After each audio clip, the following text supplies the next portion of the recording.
আমাদের মতন ছাপোষা মধ্যবিত্ত বাঙালিদের জীবনে ১২ মাসে ১৩ পার্বণ লেগে থাকলেও আমরা কিন্তু সারা বছর সেই নিয়েই মেতে থাকি না। আজ পুজো বাড়ি, কাল অন্নপ্রাশন, পরশু শ্রাদ্ধ। বাঙালি জীবনে এইসব মাঝে মধ্যে লেগে থাকলেও বাঙালি মন যেই জিনিসটার জন্য সবথেকে বেশি করে অপেক্ষা করে থাকে সেটি হলো দুর্গাপুজো। রাস্তা দিয়ে হাঁটতে হাঁটতে যখন হঠাৎ করে শিউলি ফুলের মিষ্টি গন্ধ এসে নাকে লাগে, তখন ওই গন্ধ জানান দেয় যে হ্যাঁ, দুর্গাপুজো এসে গেছে। শুনেছি এই বছর দেবী দুর্গা আসছেন হাতিতে করে, তাহলে এবার ফলন বুঝি ভালোই হবে।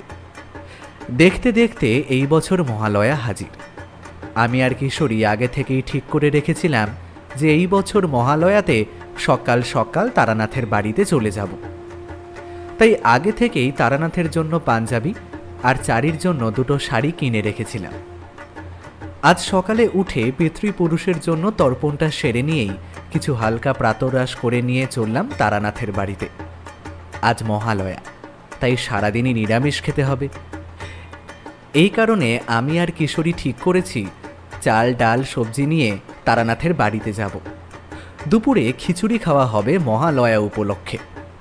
ভাগ্যক্রমে আজ সকাল থেকে ভীষণ রকম মেঘও করে আছে। আমার উপর দায়িত্ব চাল আর ডাল আনার, এবং কিশোরী আনবে সবজি আর গাওয়া ঘি। তারানাথের বাড়িতে যেতে যেতেই রাস্তার মোড়ে চায়ের দোকানে দেখা হয়ে গেল কিশোরীর সাথে।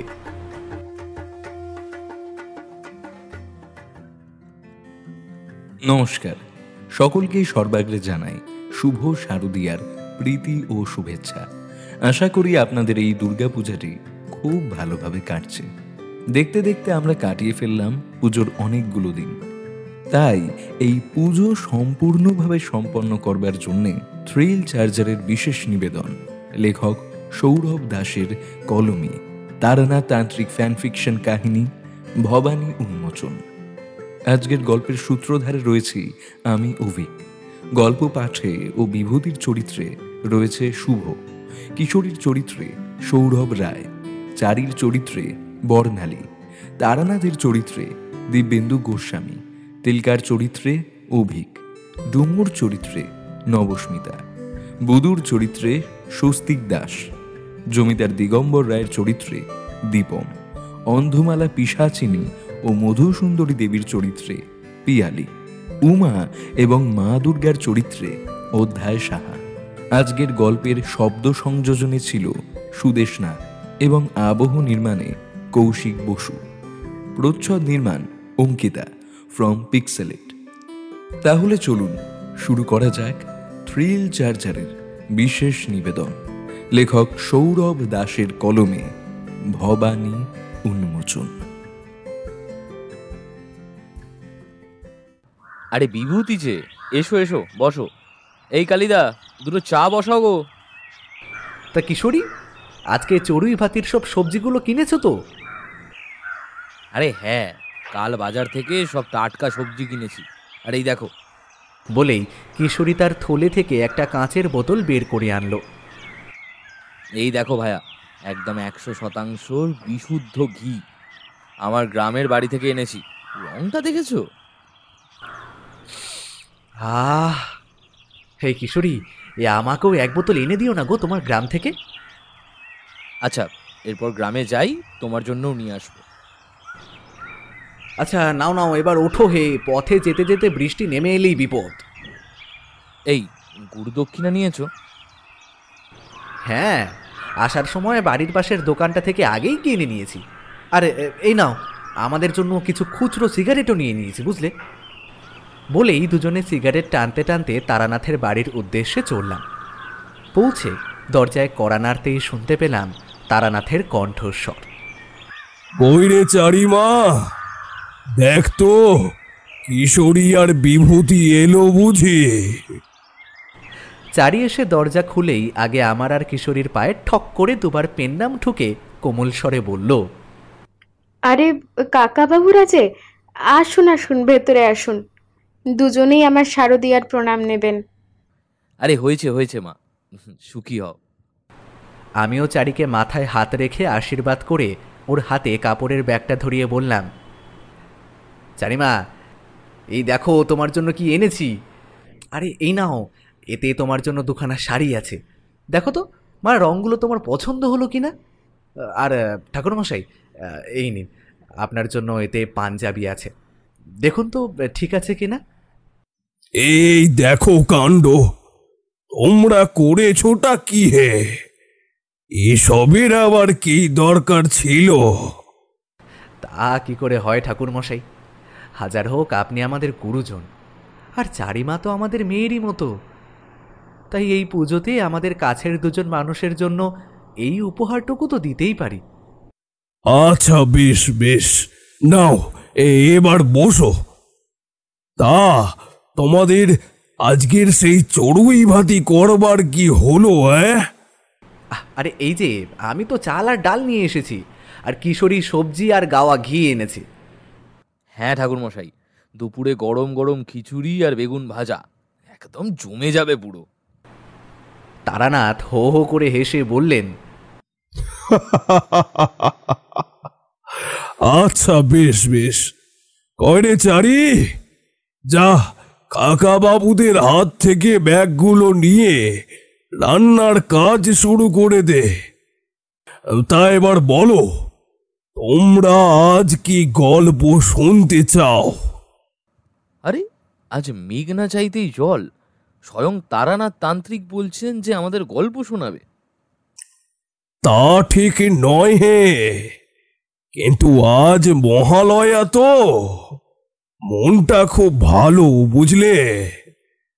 বাইরের এই নির্মল প্রকৃতি, মাঠের ধারে কাশ ফুলের দোল খাওয়া, ভোরবেলা শিউলি ফুলের গন্ধ, সব মিলিয়ে যেন একটা স্বর্গীয় অনুভূতি কাজ করছে আজ সকাল থেকে। আর কিছুদিন পরেই মা আসবেন, এরপর থেকে আর খুশির খবর কি বা হতে পারে বলো দেখি? তাহলে আজ মা দুর্গাকে নিয়ে কিছু শোনান না ঠাকুরমশাই। মা দুর্গাকে নিয়ে আপনার জীবনে কখনো কোনো অতিলৌকিক ঘটনা কি ঘটেছে?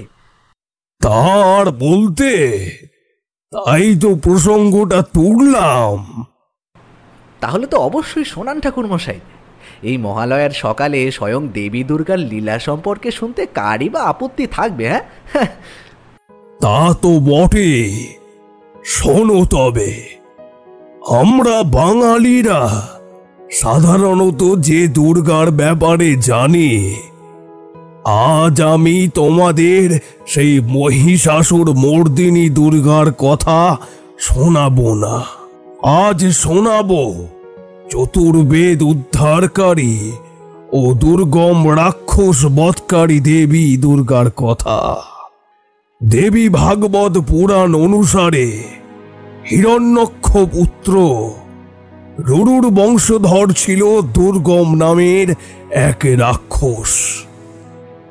তোমরা সবাই তো দেবতা ও রাক্ষসদের মধ্যেকার সমুদ্র মন্থনের ব্যাপারে আমার কাছ থেকে আগেই শুনেছ। এই সমুদ্র মন্থন কালে অসুরদের পরাজয় এবং নিজেদের পিতৃহত্যার প্রতিশোধ নেওয়ার জন্য এই দুর্গম নামক রাক্ষস ব্রহ্মার তপস্যা শুরু করে। তার সেই কঠোর সাধনায় সন্তুষ্ট হয়ে ব্রহ্মদেব প্রকট হন। ব্রহ্মদেবের কাছে ওই দুর্গম এই বর প্রার্থনা করে যে তাকে এমন এক নারী বধ করবেন যিনি অনাবদ্ধকে আবদ্ধ করতে পটীয়সী। ব্রহ্মদেব তাকে সেই বর দিয়ে নিজ লোকে ফিরে গেলেন।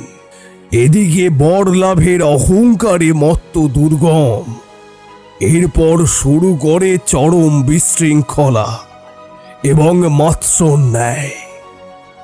তার অত্যাচার আর ধ্বংস লীলায় ত্রিভুবন তখন বিধ্বস্ত। ক্ষমতার বিজয় গর্বে মত্ত ওই দুর্গম অসুর এবার আমাদের ভারতীয়দের তৈরি চতুর্বেদকে হস্তগত করলো। চতুর্বেদ বলতে কি ওই ঋক, সাম আর ওই দুটো কি যেন? যজু আর অথর্ব। ঠিকই ধরেছ, এই চারটি হলো আমাদের বেদ। আমাদের হিন্দু শাস্ত্রে শ্রেষ্ঠ ভগবদ গীতার পরে যদি দ্বিতীয় কোনো মহান জ্ঞানের আধার থাকে তাহলে তা হলো বেদ, এবং তারপর আসে উপনিষদ। নিজের জীবিত কালে যদি ভগবদ গীতা কিংবা বেদের একটি শ্লোকও অর্থ বুঝে মুখস্থ করে মারা যাও, তবুও তোমার মানব জীবনটা সার্থক হয়ে যাবে। এগুলো এমনই ধর্মগ্রন্থ। সে যাই হোক, এবার দেবী দুর্গা প্রসঙ্গে ফেরা যাক। যখন দুর্গম নামক অসুর চতুর্বেদ হস্তগত করল, তখন সৃষ্টির ভারসাম্য বিঘ্নিত হতে লাগলো। সেই টলমল অবস্থায় সৃষ্টিকে রক্ষার জন্য দেবী মহামায়া এক দশভুজা রূপী মঙ্গলময়ী দেবী রূপে আবির্ভূতা হন, আর তারপরে দুর্গামাসুরের বিরুদ্ধে যুদ্ধ ঘোষণা করেন। বিন্ধ্যাচলে 10 দিন ব্যাপী এই ঘোর যুদ্ধ চলে। দেবী দুর্গা ও তার অংশ থেকে শ্রেষ্ঠ দেবীরা গুজ্জকালী, ছিন্নমস্তা, ত্রিপুরা, ভৈরবী প্রভৃতি রূপ ধারণ করে দুর্গা মাসুরের কোটি কোটি সৈন্যকে নিধন করেন। এরপর দেবী দুর্গা তার ভয়ঙ্কর রূপ ধারণ করে দুর্গা মাসুরকে সুতীক্ষ্ণ শূলের আঘাতে বধ করেন এবং তার সাথে চতুর্বেদ ও সকল মন্ত্র উদ্ধার করেন। দেবী তাই সর্বমন্ত্রময়ী। এই চতুর্বেদের সমস্ত গুণ এই দেবীর মধ্যে আছে। সেই থেকে দুর্গম অসুরকে বধ করার হেতু মহিষাসুর মর্দিনী দশভুজা হয়ে ওঠেন জগৎ কল্যাণকারী দেবী দুর্গা। আর আমাদের আজকের গল্প এই বিন্ধ্যাচলের দুর্গাকে নিয়েই। অদ্ভুত, অতি অদ্ভুত। মা দুর্গার এমন লীলা সম্পর্কে তো আগে জানা ছিল না ঠাকুরমশাই। কি বলতো, আমাদের হিন্দু শাস্ত্র এতটাই বড় আর সমৃদ্ধ যে কেউই এক জন্মে এই সমস্ত গ্রন্থ পড়া শেষ করতে পারবে না। তা সে যত বড়ই পণ্ডিত ব্যক্তি হন না কেন। তবে পারলে ভগবদ গীতাটাই পড়ো, তাহলে জীবনের আসল অর্থ খুঁজে পাবে।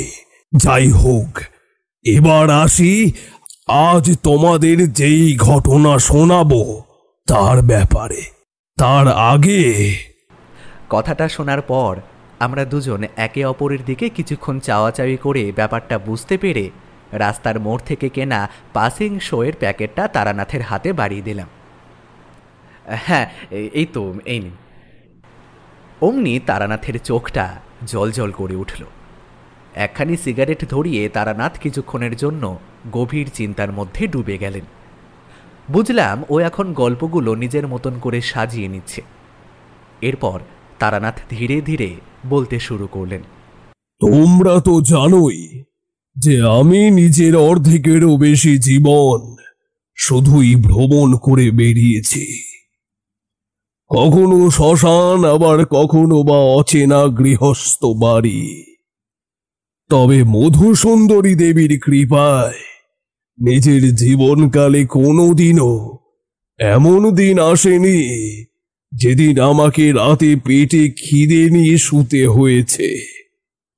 সে যাই হোক, অনেক দিন এই সমভূমিতে বিচরণ করতে করতে কি যে মনে হলো হঠাৎ একদিন ভীষণভাবে পাহাড় দেখার ইচ্ছে, প্রচন্ডভাবে ইচ্ছে হলো।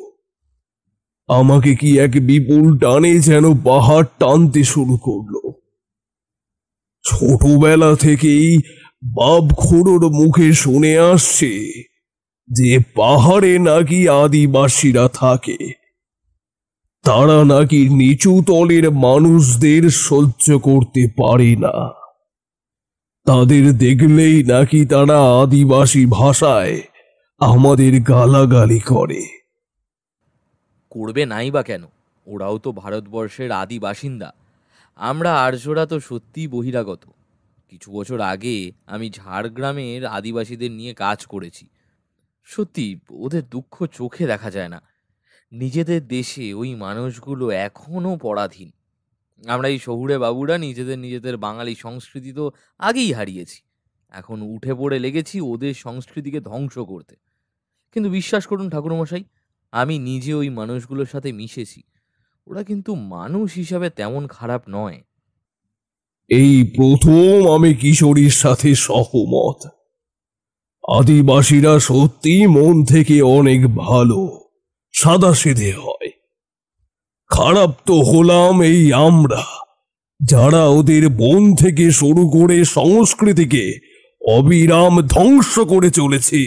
যাই হোক, এখন পাহাড়ে যাব বলে তো আর যাওয়া হয় না, অনেক প্রস্তুতি লাগে তার জন্য।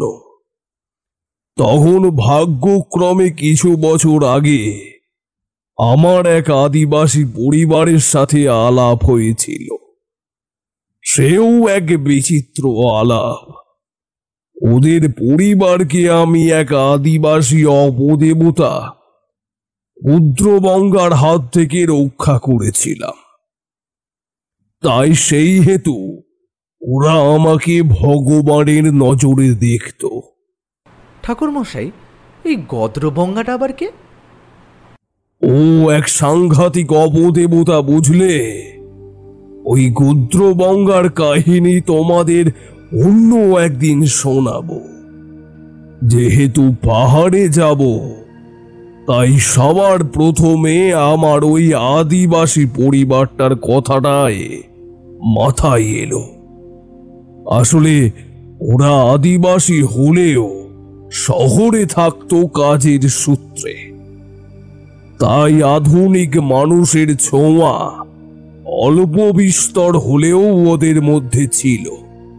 ওদের কথা বলা থেকে শুরু করে আহারাদি দিন দিন অল্প বিস্তর শহুরে হয়ে উঠেছিল।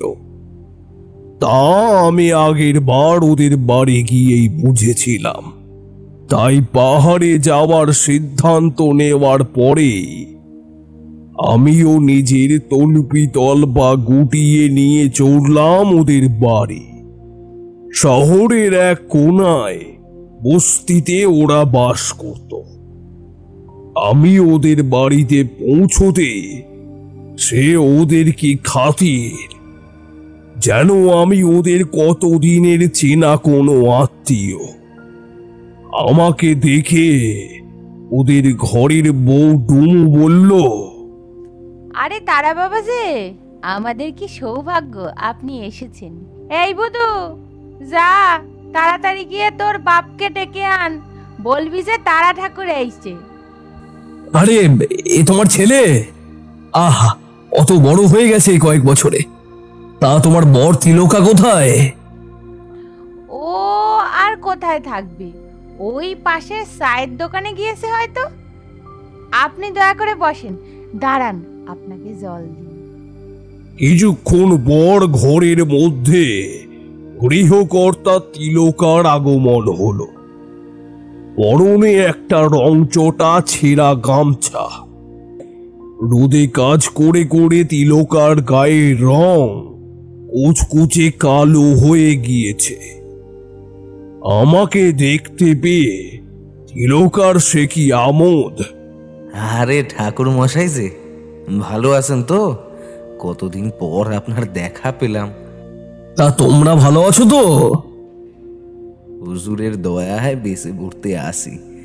সেইবার যা কাণ্ড গেল, কিন্তু আপনি এসে ওইসব মন্তর ফুঁকে কাঠে আগুন জ্বালিয়ে কী সব করলেন, তারপর থেকে সত্যিই মোদের ভাগ্য খুলে গেছে।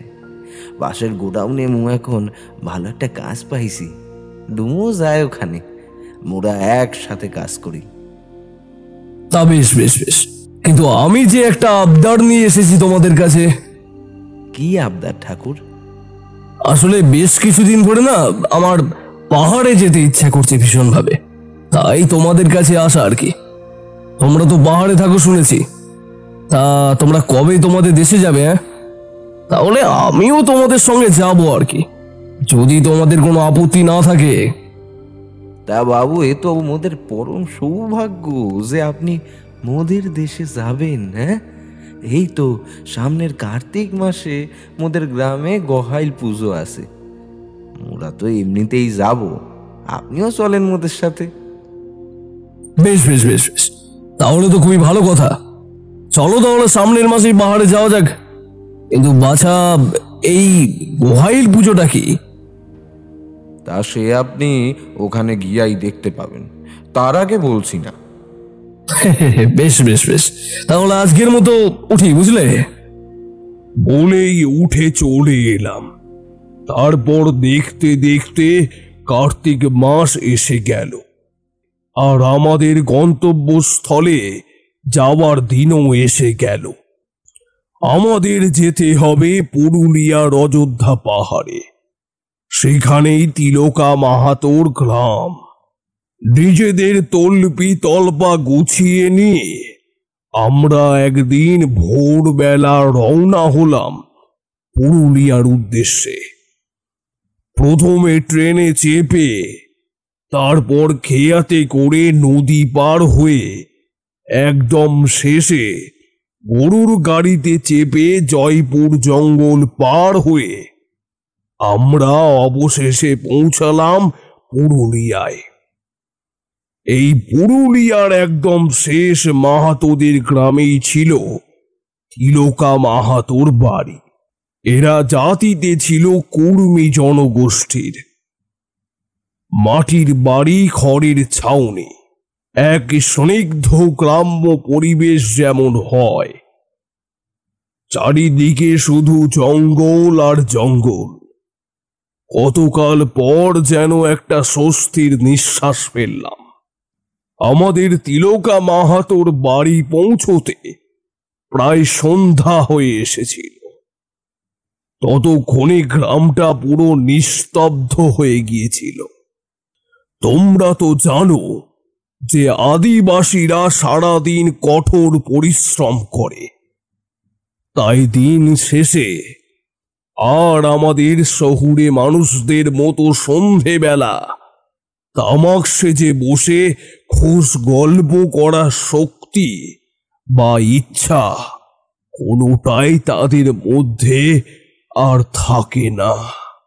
তিলকা মাহাতোর বাড়িতে আছে বুড়ো বাপ, মা আর এক কিশোরী বোন, সবাই শ্যামবর্ণ। আমাকে দেখে তো ভিড়মি খাবার জোগাড়। তিলকাই তার বাড়ির লোককে বুঝিয়ে বলল, আমি হচ্ছি তন্ত্র মন্ত্র জানা লোক, যে ওর বাচ্চাকে স্বয়ং রুদ্রবঙ্গার হাত থেকে রক্ষা করেছিল। এসব শুনে তো তারা আমাকে নিয়ে কি করবে বুঝে পাচ্ছিল না। আমি যে তাদের বাড়িতে পা দিয়েছি, এতে তারা যেন ধন্য হয়ে গেল, এরকম একটা ভাব। এতদিনের এত পরিশ্রম আর ধকলের পর আমাদের কারুরই দেহে ন্যূনতম শক্তিটুকুও ছিল না। ওই দিন রাতে কোনো রকমে কিছু খেয়ে সঙ্গে সঙ্গেই গভীর ঘুমে তলিয়ে গেলাম। কিন্তু হঠাৎ এক অদ্ভুত স্বপ্নে মাঝ রাতের দিকে আমার ঘুমটা ভেঙে গেল।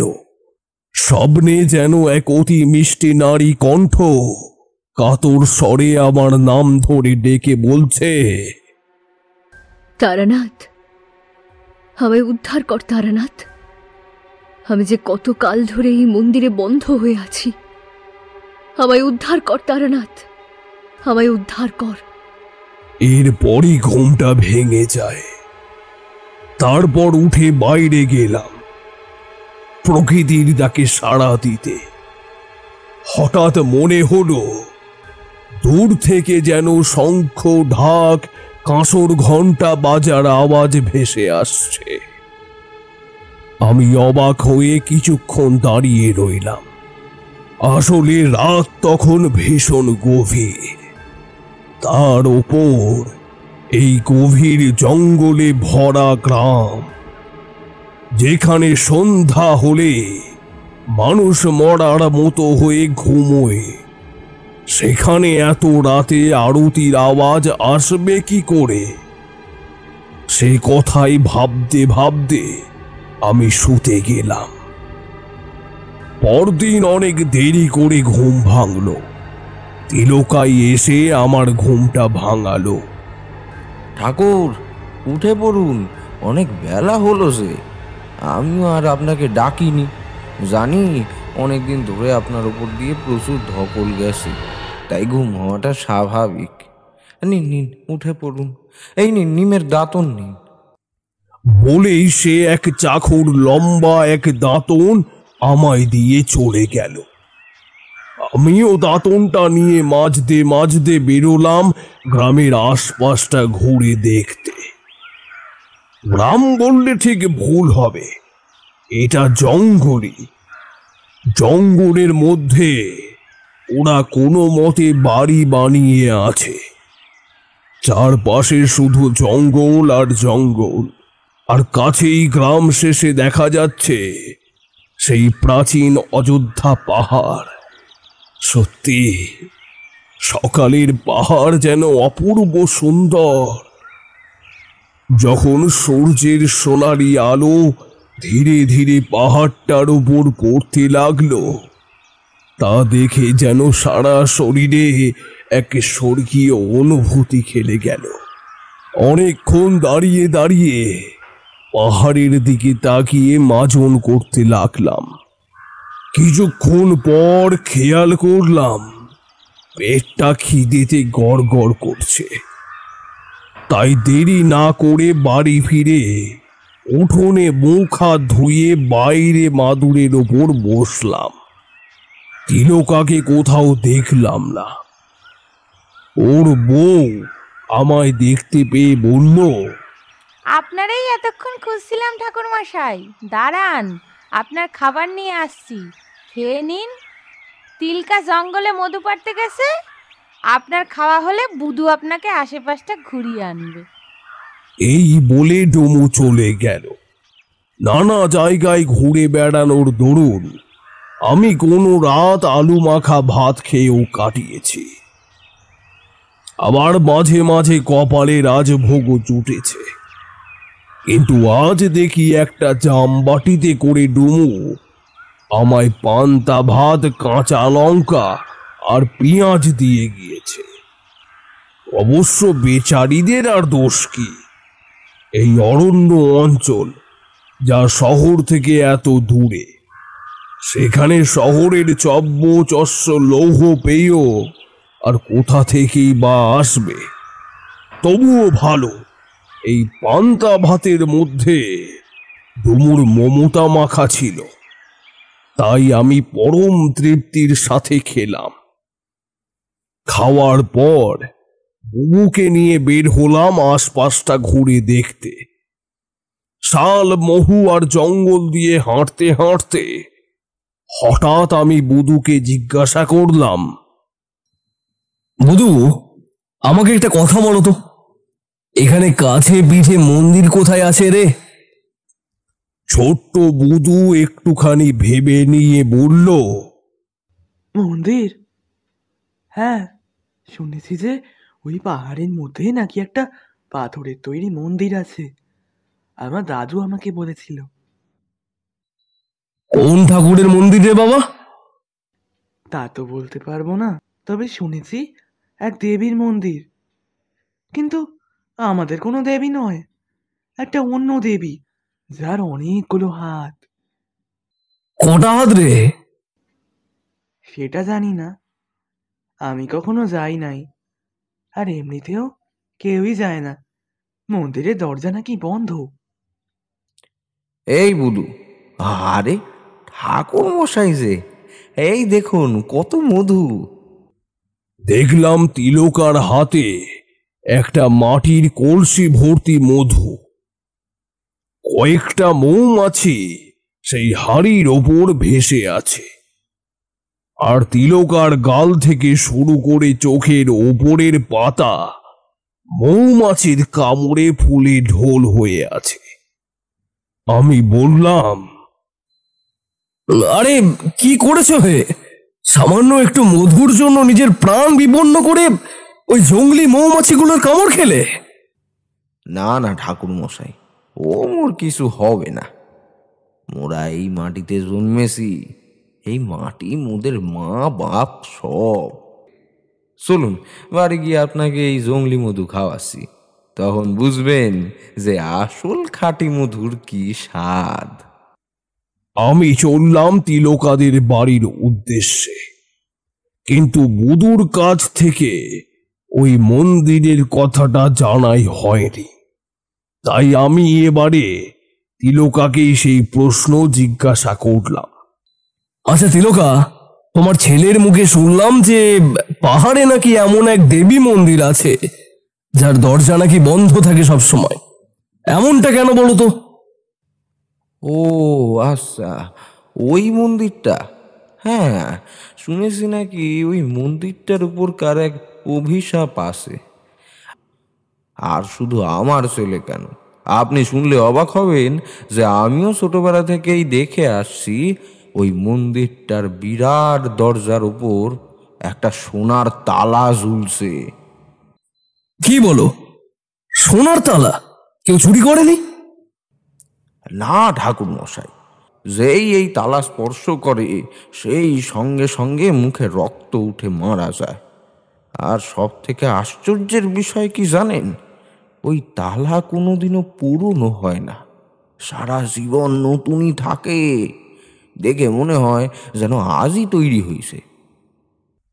আমি অবাক হয়ে তিলকার কথা শুনতে শুনতে হাঁটছিলাম। ঘরে এসে যাওয়ায় আর বাকি কথা হলো না। এরপর আমরা সব পুরুষেরা মিলে জঙ্গলের মধ্যে দিয়ে বয়ে চলা এক নামহীন নদীতে স্নান করতে গেলাম। আহা, সে কি নদীর জল, যেন স্বচ্ছ কাচের মতো। তিলকার বাবা সাথে করে একটা জালও নিয়ে গিয়েছিল মাছ ধরার জন্য। আমরা স্নান করছিলাম, আর ওই অত বয়স্ক মানুষটা একাই জাল ফেলে মাছ সমেত অত ভারী জালটাকে ওপরে তুলছিল। সত্যি এই ভদ্রলোক বুড়ো হলেও শক্তিতে হয়তো আমারই সমান। বাড়ি এসে আমরা যখন খেতে বসলাম তখন বুঝি বেলা 3টে। দুপুরের খাবারেরও বৈচিত্র্য কম ছিল না।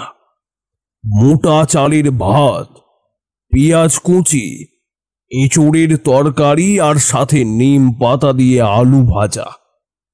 এ বাবা, নিম পাতা দিয়ে মানুষে আলু ভাজা খায়? নিম পাতা এত তেঁতো, তার সাথে আবার আলু ভাজা, খাওয়া যায় নাকি?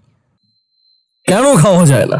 শুনেছি চীন দেশে নাকি মানুষ টিকটিকি, ব্যাঙ এইসবের মাংস খায়। তাহলে ওরা কেমন ভাবে খায়?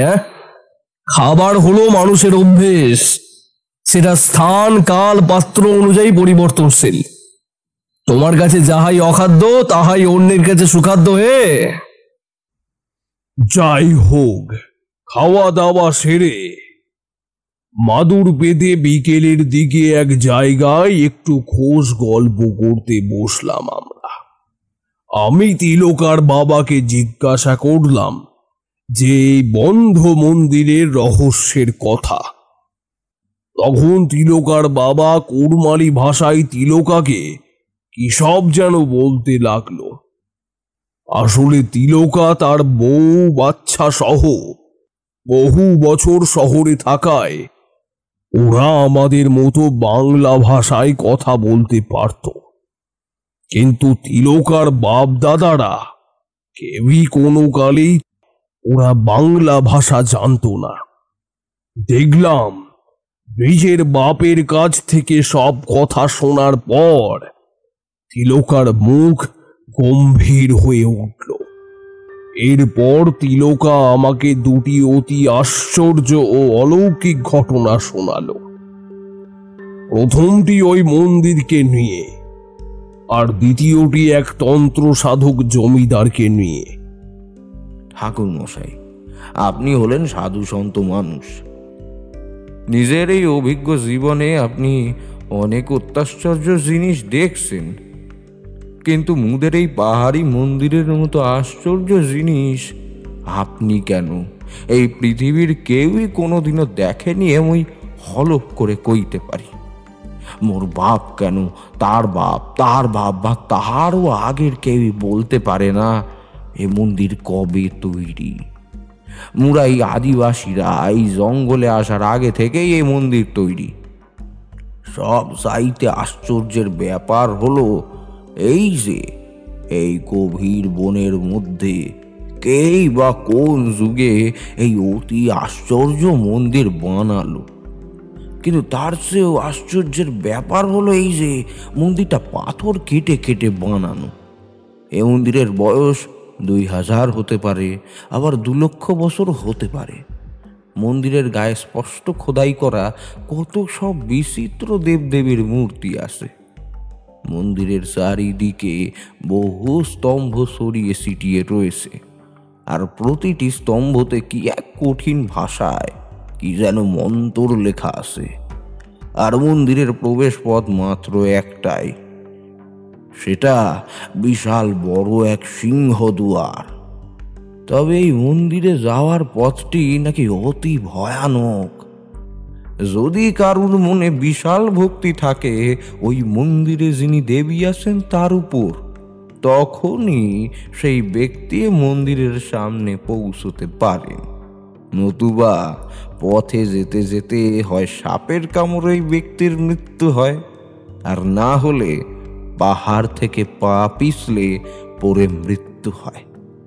এই মন্দির নাকি চিরকালই বন্ধ ছিল, কিন্তু একমাত্র একজন মানুষই মন্দিরটার দরজা একবার খুলতে পেরেছিল। তবে ভাগ্যের পরিহাসে সেই ব্যক্তি আবার মন্দিরের দরজা বন্ধ করে দেয় এবং আত্মহত্যা করে। আর সেই থেকেই মন্দিরের দরজা চিরতরে বন্ধ হয়ে যায়। কে সেই ব্যক্তি তিলকা? বলছি শুনুন, এ আজকের কথা নয়, আজ থেকে প্রায় 150 কি 200 বছর আগেকার ঘটনা। তখন ওই অঞ্চল এরকমই বনে ভরে ছিল। এই গভীর জঙ্গলের মধ্যে ছোট ছোট পাখির বাসার মতো আদিবাসী ঘর। তখনও এখানকার আদিবাসীদের জীবিকা ছিল মধু পেরে আনা, চাষবাস এইসব। কিন্তু হুট করে সব পাল্টে গেল যখন বাংলার এক জমিদার দিগম্বর রায় আমাদের এই জঙ্গলে তাঁবু খাটাতে এলো। জমিদার এখানে এসেছিল কিছুদিনের বিশ্রাম নিতে।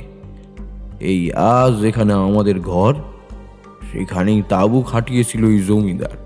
তবে জমিদার একা আসে নাই, তার সাথে তার পেয়াদা, সেপাই, 2টো বড় বড় হাতি, ঘোড়ার গাড়ি, সাথে সুন্দরী মেয়ে মানুষ, আরো কত কি। যেদিন ওরা ওই হই হট্টগোল করতে করতে মোদের গ্রামের পাশে তাঁবু খাটালো, মোদের ঠাকুর দাদারা ভাবলে বুঝি পাশের আদিবাসী বস্তি থেকে মোদের উপর আক্রমণ হয়েছে। তাই তারাও তীর, বল্লম, লাঠি, সোটা নিয়ে আওয়াজ লক্ষ্য করে চলতে লাগলো।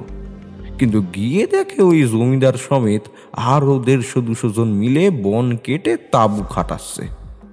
আমার ঠাকুর দ্বারা ওই জমিদারদের ভাষা জানতো না, কিন্তু আশ্চর্যের বিষয় ওই জমিদারের পোষা কিছু লোক এগিয়ে এসে হুবহু মোদের ভাষায় কথা বলতে লাগলো। তার কথা শুনে যেটা বোঝা গেল তা হলো জমিদার ছুটি কাটাতে অযোধ্যা পাহাড় দেখতে এসছে। তার এই জায়গাটা এতই পছন্দ হয়ে যায় যে সে ঠিক করেছে পাহাড়ের একদম নিচে সে নিজের প্রাসাদ বানাবে, আর এখানে নাকি পাকাপাকি ভাবে বসবাস করবে। আমার ঠাকুর দ্বারা তো শুনেই অবাক। তারা প্রথমটায় বাধা দেওয়ার চেষ্টা করলেও পরে জমিদার তাদেরকে মদের আর ফর্সা মেয়ে মানুষের লোভ দেখিয়ে কাবু করে নেয়। এরপর শুরু হয় জমিদারের প্রাসাদ বানানোর কাজ। তার আগে জমিদারের ব্যাপারে কিছু কথা বলে রাখি। জমিদার ভীষণ দর্শন এক সুপুরুষ। টকটকে ফর্সা তার গায়ের রং, মাথা ভর্তি কালো কুসকুসে চুল। জমিদারের গলার আওয়াজ বাঘের মতো হিংস্র। শরীরের দৃঢ়তা ছিল লোহার মতো শক্ত, কিন্তু অপর পক্ষে চরিত্র ছিল তার উল্টো।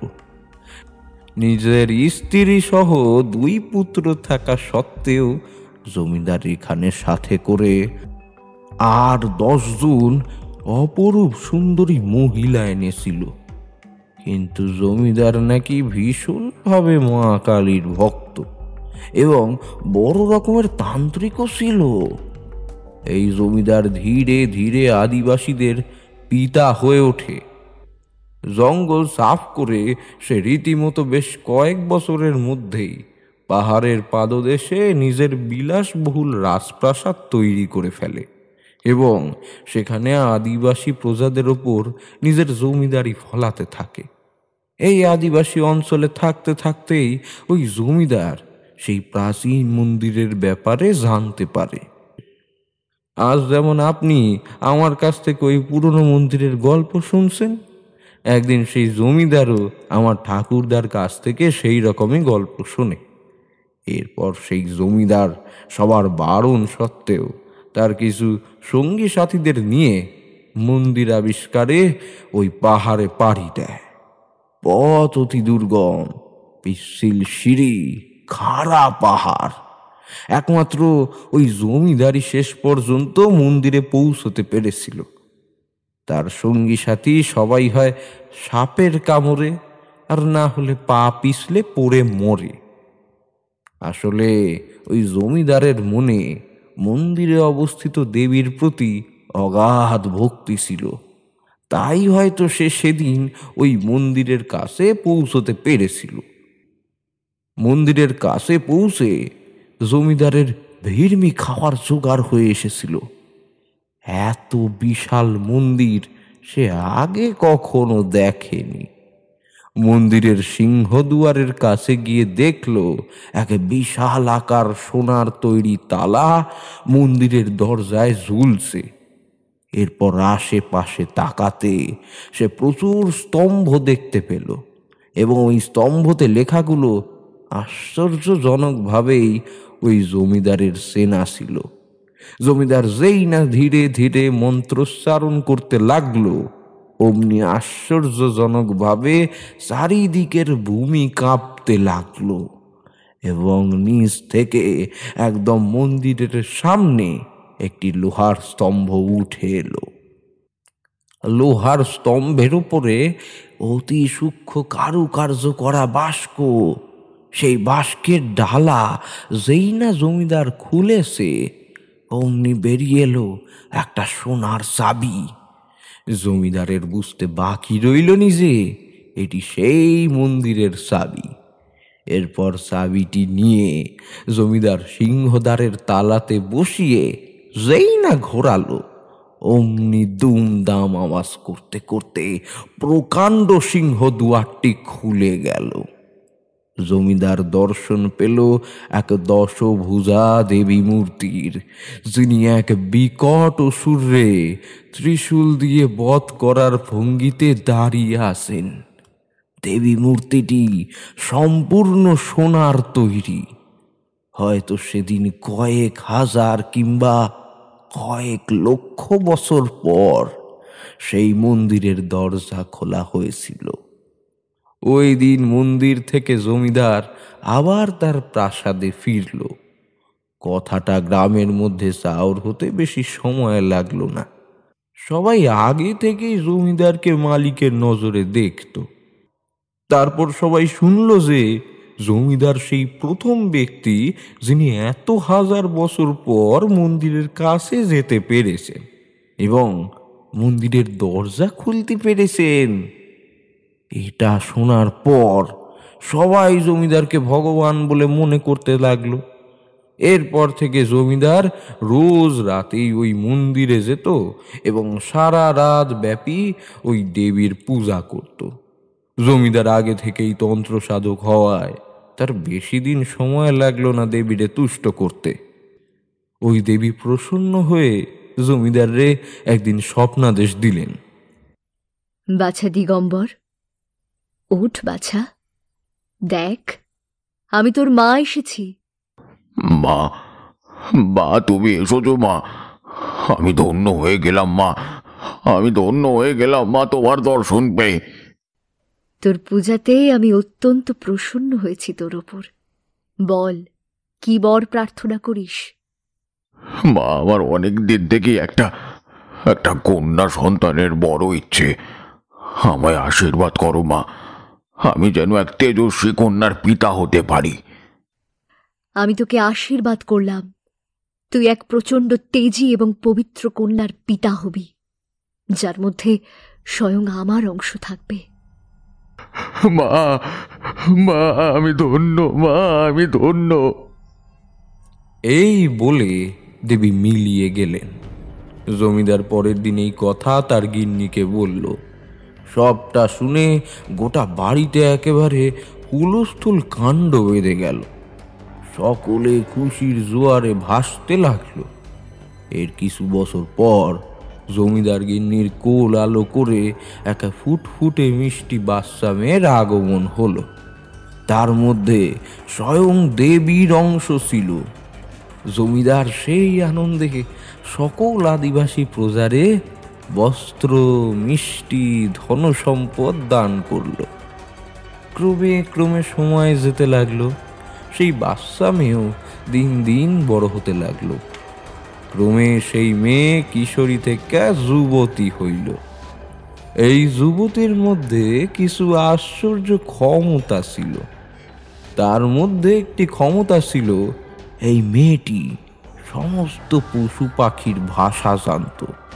কোনো গোপন সুরে মেয়েটি পাখি থেকে শুরু করে গরু, বাছুর, জঙ্গলের পশু পাখি সবার সাথেই কথা কইত। আর পশু পাখিরাও বিনা ভয়ে মেয়েটির সঙ্গে সব সময় ঘুরে বেড়াত, ঠিক যেন স্বয়ং দেবী জঙ্গলে বিচরণ করে বেড়াচ্ছেন তার ভক্তদের নিয়ে।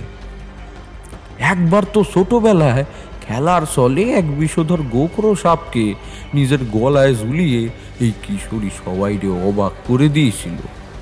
মেয়েটি বড্ড দরদি এবং প্রজাবৎসল ছিল। আমাদের আদিবাসীদের সব বিপদে আপদে ঝাঁপিয়ে পড়তো সব সময়। সারা গ্রাম জুড়ে সেই মেয়ের গুণগান লোকের মুখে মুখে প্রচারিত হতো। মেয়েটির নাম ছিল উমা। জমিদারি সেই নাম রাখেন। কালো মেঘের মতো ঘন কুসকুসে চুল, আর সাদা মেঘের থেকেও ফর্সা ছিল তার গায়ের রং। গোটা গ্রাম থেকে শুরু করে সমস্ত জঙ্গল, পাহাড়, নদ নদী সবেতেই যেন তার হাসির শব্দ ঘুরে বেড়াত। আরও একটি আশ্চর্য ঘটনা এই মেয়েটি ঘটায়। একবার নদী পেরিয়ে আমাদের এই আদিবাসী গ্রামে এক মানুষ খেকো বাঘ প্রবেশ করে। বহু গবাদি পশু, ছোট বাচ্চা, এমনকি মরদ লোকও এই বাঘের হাতে প্রাণ হারায়। জমিদার তার লেঠেল লাগিয়ে দেয় বাঘটিকে মারার জন্য, কিন্তু লেঠেলরা কেউ বিফল হয়, আবার কেউ ওই বাঘের হাতে প্রাণ হারায়। গরিব মানুষের দুঃখ দুর্দশা আর উমার সহ্য হয় না। সে একাই বেরিয়ে পড়ল বাঘ মারতে। পরের রাত থেকে উমাকে আর খুঁজে পাওয়া গেল না। সবাই ভাবল সেও বুঝি বাঘের হাতে প্রাণ হারালো। গোটা গ্রাম জুড়ে সবার হাহাকার শুরু হয়ে গেল। গ্রামের স্ত্রী লোকেরা সবাই হাউ হাউ করে কাঁদতে শুরু করলো। কিন্তু কিছু সময় পর জানা গেল উমাকে নাকি জঙ্গলের দিকে দেখতে পাওয়া গেছে। গ্রামের সমস্ত লোকেরা আনন্দে আত্মহারা হয়ে জঙ্গলের দিকে ছুটে গেল এবং তারা গিয়ে এক অতি আশ্চর্য ঘটনা দেখতে পেল। সবাই দেখল একটা পাথরের ঢিপির উপর উমা বসে আছে এবং এই মানুষকে কোন নরখাদকটি উমার পায়ের কাছে বসে মাথা ঘষছে। উমা তাকে বকছে, এই, তুই এই গ্রামের আর কোনো মানুষ এবং পশুকে খাবি না, ওরা সবাই আমার লোক, এখান থেকে চলে যা। এই নদীপথ দিয়ে এসেছিলি, এই নদীপথ দিয়ে আবার ফিরে যা জঙ্গলে। অমনি বাঘটি এক লাফে পাশের নদীতে পড়ল এবং দূরে সাঁতার কাটতে কাটতে মিলিয়ে গেল। গ্রামের লোকেরা সবাই স্তব্ধ হয়ে ঘটনাটি দেখতে লাগলো। এইভাবে উমার কত আশ্চর্য ঘটনার সাক্ষী হয়ে রয়ে গেছে এই আদিবাসী গ্রাম। কিন্তু এই উমার শেষ পরিণতিটি সুখকর হলো না। কেন সুখকর হলো না? কেন, কি হয়েছিল উমার? হ্যাঁ বলছি ঠাকুর মশাই, শুনুন। মোদের আদিবাসীদের সাথে এই উমার সারাটা দিন কেটে যেত। ও নিজের রাজপ্রাসাদ ছেড়ে সেই যে সকালবেলা মোদের এই বস্তিতে আসতো, একদম বাড়ি যেত সেই সন্ধ্যাবেলায়। জমিদার বাড়ির মেয়ে হয়েও ওর মধ্যে এতটুকু অহংকার ছিল না। একদম সরল ও পবিত্র মনের মেয়ে ছিল এই উমা। প্রাসাদের ওই দামি সুস্বাদু খাবারকে সে হেলায় ফেলে দিয়ে আমাদের সাথেই পান্তা ভাত কাঁচা লঙ্কা দিয়ে মেখে খেতেই বেশি ভালোবাসত। তার বন্ধু বান্ধব থেকে শুরু করে সব আমরাই ছিলাম। উমা যখন ধীরে ধীরে কিশোরী হয়ে ওঠে, তার ভাব হয় মোদেরই এক আদিবাসী ছেলে কানুর সাথে। কানু সকলের সেরা। সে যেমন সাঁতার কাটতে পারত, তেমন পাহাড়ি চড়তে ওস্তাদ ছিল। গায়ে ছিল হাতির মতো বল। ও দেখতে ঠিক আপনাদের ভগবান কৃষ্ণের মতোই ছিল। কানু খুব ভালো বাঁশি বাজাতে পারত, আর এই বাঁশির সুর শুনেই মুগ্ধ হয়েছিল উমা। কানু আর উমা প্রণয় সম্পর্কে জড়িয়ে পড়ে। দুজনের মধ্যেই ভালোবাসা গভীর থেকে গভীরতর হয়ে ওঠে। কিন্তু তাদের এই ভালোবাসা বেশি দিন গোপন থাকতে পারেনি। হাজার হোক, উমা ছিল জমিদারের মেয়ে, তাই জমিদারের মেয়ে এক আদিবাসী ছেলের সাথে ঘুরে বেড়াচ্ছে, এই কথা জমিদারের কানে তোলার লোকের অভাব ছিল না। জমিদার দিগম্বর রায় এটা জানতে পেরে ভীষণ ক্রুদ্ধ হয়। রাগের মাথায় তিনি তার লেঠেল বাহিনী পাঠিয়ে কানুকে নিজের জমিদার বাড়িতে তুলে আনে। জমিদার বাড়িতে গ্রামের সকল মানুষ জড়ো হয়। জমিদার নিজের চাবুক দিয়ে জনসমক্ষে কানুর পিঠে আঘাত করতে থাকে। বল, আর আমার মেয়ের পিছনে লাগবি? তোর সাহস কি করে হলো? বামুন হয়ে চাঁদে হাত দেওয়ার শখ, আজ তোকে আমি মেরেই ফেলবো। তখন কোথা থেকে যেন উমা ছুটে এসে নিজের বাবার পায়ে ধরে বলল, বাবা, বাবা, ওকে তুমি ছেড়ে দাও বাবা, আমারই ভুল ছিল, আমি ওর সাথে আর কোনোদিন দেখা করব না, ওকে তুমি প্রাণে মেরো না। সরে যাও উমা, সরে যাও। একে আছিস, একে নিয়ে যা। পাশ থেকে কিছু লেঠেল এসে উমারে টেনে হিসড়ে জমিদার বাড়ির ভেতরে নিয়ে গিয়ে দরজা বন্ধ করে দিল। উমা একটা জানালার ফাঁক দিয়ে বাইরের দিকে তাকিয়ে অবিরামভাবে কাঁদতে লাগলো। দিগম্বর রায়ের চাবুক কিন্তু থামল না। একবার করে চাবুক কানুর পিঠে পড়তে লাগলো আর কানু চিৎকার করে উঠতে লাগলো। অবশেষে দুটোই শিথিল হয়ে এলো। শেষে যখন দিগম্বর নিশ্চিত হলো কানুর দেহের প্রাণটুকু আর অবশিষ্ট নেই, তখন প্রতাপশালী জমিদার দিগম্বর রায় শান্ত হলো। ওদিকে কাঁদতে কাঁদতে উমার চোখের জল শুকিয়ে এসেছে। তারও বুঝতে আর বাকি রইল নি যে সে কানুর মুখ থেকে আর কখনো বাঁশি বাজানো শুনতে পাবে না। তার প্রিয় কানু মারা গেছে। নে, লাশটাকে নদীতে ফেলে দিয়ায় বলে দিগম্বর রায় তার জমিদার বাড়ির ভেতর ঢুকে গেল। তার আদেশ মতো লেঠেলরা কানুর রক্তাক্ত লাশটিকে নিয়ে গিয়ে নদীতে ফেলে দিল। উমা সেই যে বোবা হয়ে বসলো, আর উঠল না, কিছু খেলও না, কারো সাথে কথাও বলল না। ধীরে ধীরে জমিদার বাড়ির চারিদিকে ছড়িয়ে থাকা ভিড়ও পাতলা হতে লাগলো। পরের দিন শোনা গেল উমা নাকি বাড়ি একটু ফাঁকা হতেই পাহাড়ের যে মন্দিরটি আছে সেই দিকে দৌড়ে গেছে। দিগম্বর রায় মেয়ের নাম ধরে চিৎকার করতে করতে দৌড়তে থাকে। উমা, উমা যাস নে মা, ফিরে আয়। এরপর সেই দেবকন্যা বড় মন্দিরটির সামনে এসে থমকে দাঁড়ায়। এক মুহূর্তের জন্যই সে ঘুরে তার বাবার দিকে তাকায় এবং জ্বলন্ত চোখে তাকিয়ে বলে, দিগম্বর, তুই আমার অংশ উমাকে অসন্তুষ্ট করেছিস। আমি আর তোর কাছে থাকবো না। আমি চললাম দিগম্বর, আর তোকে অভিশাপ দিলাম, তুই 1 সপ্তাহের মধ্যেই নির্বংশ হবি।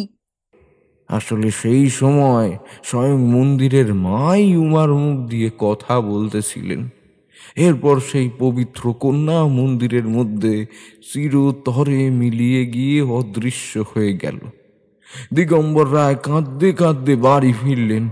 দেবীর অভিশাপ কিন্তু কিছুদিন যেতে না যেতেই ফলে গেল।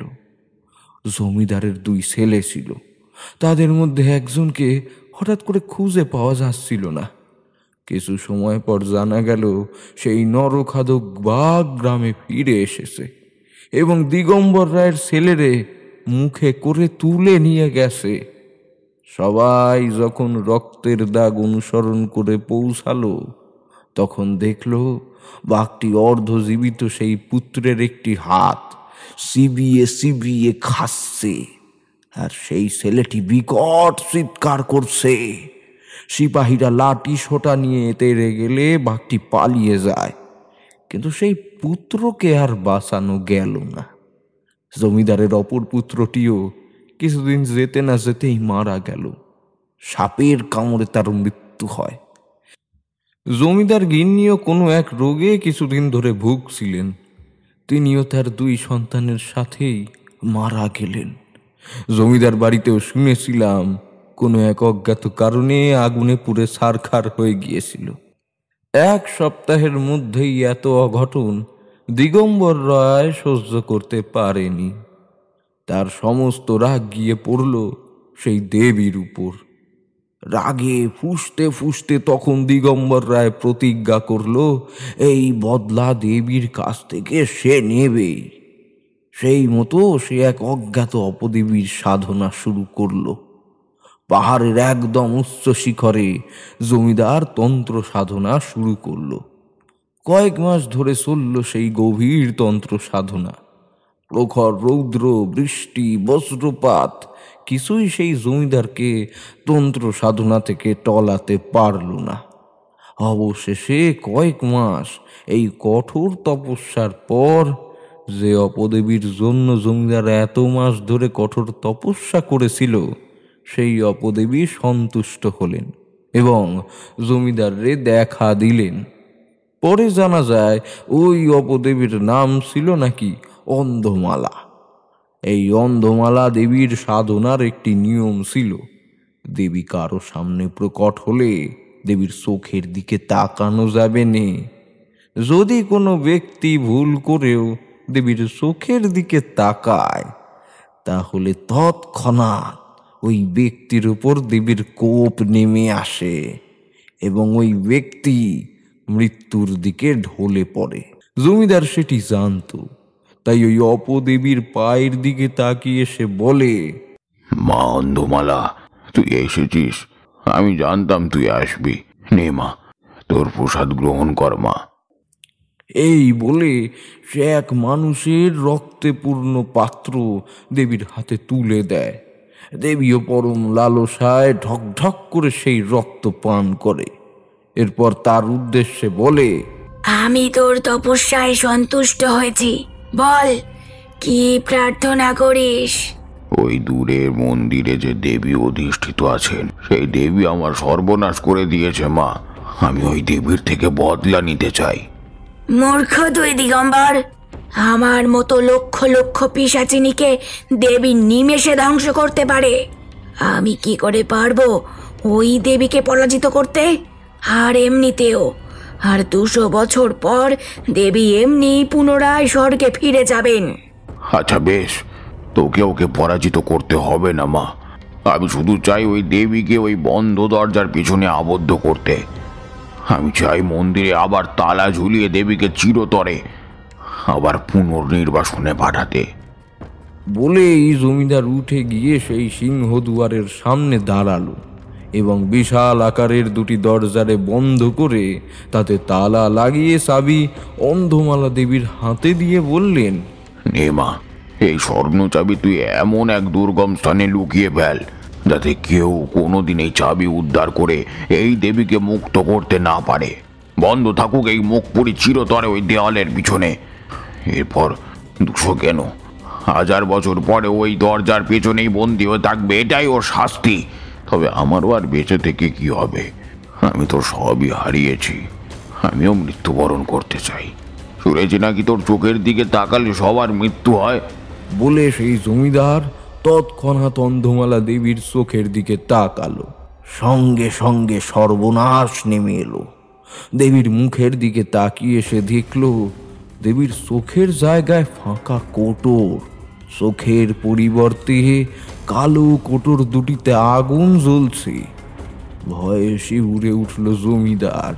দেবীর বক্ষ যুগল উন্মুক্ত, শরীরে পোশাকের লেশ মাত্র নাই, কালো কুসকুসে গায়ের রং, মুখে বিভৎস হাসি। দেবী তৎক্ষণাৎ জমিদারের উপর ঝাঁপিয়ে পড়ল ও জমিদারের মাংস ছিঁড়ে ছিঁড়ে খেতে লাগলো। ধীরে ধীরে জমিদারের দেহটি নিথর হয়ে এলো। সেই পিশাচিনী পরম তৃপ্তিতে তার ভক্তের মাংস সেবন করতে লাগলো। এরপর ওই অপদেবী সেই মন্দিরের প্রবেশদ্বারের চাবিটি কোথায় যে লুকিয়ে নিয়ে চলে গেল তা আজও কেউ বলতে পারে না। গল্প শেষ করে যখন তিলকা উঠে দাঁড়ালো তখন রাত হয়ে এসেছে। ওর বউ আমাদের সবাইকে খাবার জন্য ডাকলো। খেয়ে দিয়ে কোনো মতে মাথায় এক গাদা চিন্তা নিয়ে শুতে গেলাম। আজ প্রায় 200টা বছর হয়ে গেল মা ওই মন্দিরে বন্দী হয়ে আছেন।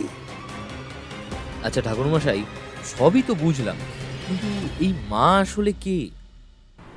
তারানাথ স্মিত হেসে বললেন, এখনো বুঝতে পারলে না? এই মা হলেন স্বয়ং মা দুর্গা। আচ্ছা, আপনি কি শেষ পর্যন্ত মা দুর্গার দর্শন পেয়েছিলেন? কিন্তু তার জন্য তো তোমাকে পুরো ঘটনাটা শুনতে হবে। আচ্ছা বেশ, বলুন ঠাকুরমশাই। পরের দিন সকালে উঠে দেখলাম আজই এই আদিবাসীদের এই গোহাইল উৎসব পালনের দিন। আমাদের গৃহকর্তা তিলকা মাহাতো সকাল থেকে উঠে উপোস করেছিল। এরপর দুপুর বেলায় সে স্নান করে ভেজা কাপড়ে গোয়ালে বসে পূজা আরম্ভ করে। কিছু নীলাভ শালুক ফুল চিটে মাটির দ্বারা সদ্য নির্মিত গোলাকার পিঁড়িতে গুঁজে সে খুঁটিতে পুঁতে রাখল। পূজার উপকরণ হিসেবে তার কাছে ছিল ধূপ, সিঁদুর, আতপ চাল, গাওয়া ঘি এবং পিঠে। তিলকাদের একটি বিশাল বড় গোয়াল ছিল এবং অনেক গরু আর মহিষ ছিল।